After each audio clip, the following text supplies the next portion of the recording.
عوام علاقہ نہالہ شاہی بنام حکومت آزاد کشمیر بنام وزیر اعظم آزاد کشمیر اور بنام محکمہ شہرات آزاد کشمیر بھمبر، یہ ٹکڑا جو سلائیڈ کی وجہ سے ابھی تک اسی حالت میں موجود ہے، کسی بھی حادثے کی صورت میں اسی عنوان سے مقدمہ بنوائے گا۔ اور عوام علاقہ شاہی نہالہ نے یہ ڈیسیژن کر لیا ہے، یہ فیصلہ کر لیا ہے کہ ہم اس کا مقدمہ متعلقہ محکمہ اور ریاست کے محکمہ شہرات پر، اس کی حکومت کے ذمہ داران پر عائد کریں گے، اور یہاں پہ جو غفلت برت رہے ہیں یہ ذمہ داری بنے گی حکومتی اداروں کی، وزیر اعظم کی، ان کے متعلق کہ ان کے خلاف کریں کارروائی جو ملوث ہیں اس غفلت میں۔ اور اس صورتحال میں آپ یہ دونوں اطراف کی ہماری ویڈیو رپورٹ سن رہے ہیں، دیکھ رہے ہیں، اور یہ چیز محسوس بھی کریں کہ جو اس سطح سے گرے گا وہ ڈائریکٹ ان خطرناک پتھریلے جو پہاڑی پتھر ہیں ان سے سلپ ہو کر اس برساتی نالے میں آ کر گرے گا، اور اس کی کیا کیفیت ہوگی، وہ کو گاڑی ہوگی تو اس میں کتنے انسانوں کی جان جائے گی، اس سانحہ کے ذمہ دار کون کون ٹھہریں گے، یہ ذمہ داری بنتی ہے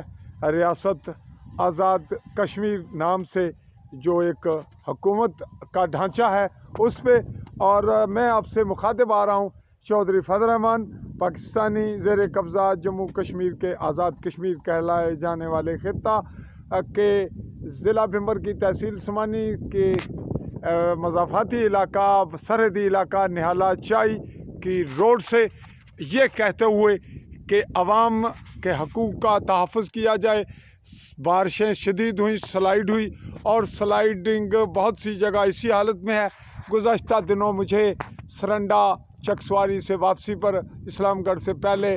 سہار روڈ پر اسپیشلی کہا گیا، وہاں اس سے بھی بدتر صورتحال تھی، اور یہ میرا اپنا گاؤں بھی ہے، اور اس رپورٹ کو بارہا کوشش کی گئی کہ اس کا کام ہو جائے۔ اور آپ یہ دیکھ رہے ہیں ناظرین کہ یہ جو پتھر اس کی وال سے گرے تھے، اگر یہاں مقامی شہرات کے ملازمین جو بیٹ پہ کام کرتے ہیں وہ اگر یہ اٹھا لیتے تو کم از کم پتھروں کا کچھ تو نقصان کم ہوتا، بچت ہو جاتی۔ اور اگر سلائیڈ یہ اب تک ہوئی ہے، مزید بارش سے شدید سلائیڈ کا اضافہ ہوگا۔ ان تمام معاملات پہ غور و فکر کرنا ہوگا، اداروں کے افسران کو احساس کرنا ہوگا، جس طرح کے گھر کا احساس ہوتا ہے ایک باپ کو ایک گھر کے نقصان کا، تو اسی حوالے سے ریاست کے جو حکام ہیں ان کو بھی یہ ذمہ داری محسوس کرنا ہوگی۔ اور جو کچھ میں نے سرکار کے حوالے سے کہا وہ ایسا ہے کہ جب زیر دفعہ 322 مقدمہ درج کیا جاتا ہے تو کہا جاتا ہے کہ اس میں غفلت برتنے سے یہ انسان کی موت ہوئی، لہٰذا قتل کی زیر دفعہ 322 ان پہ مقدمہ قائم ہوگا اور یہ چالان ہو کر عدالت میں کریں گے سامنا۔ اسی طرح یہاں پہ اگر کوئی حادثہ ہوگا تو وہ بھی اسی طرح ذمہ دار ہوں گے جس طرح کوئی شخص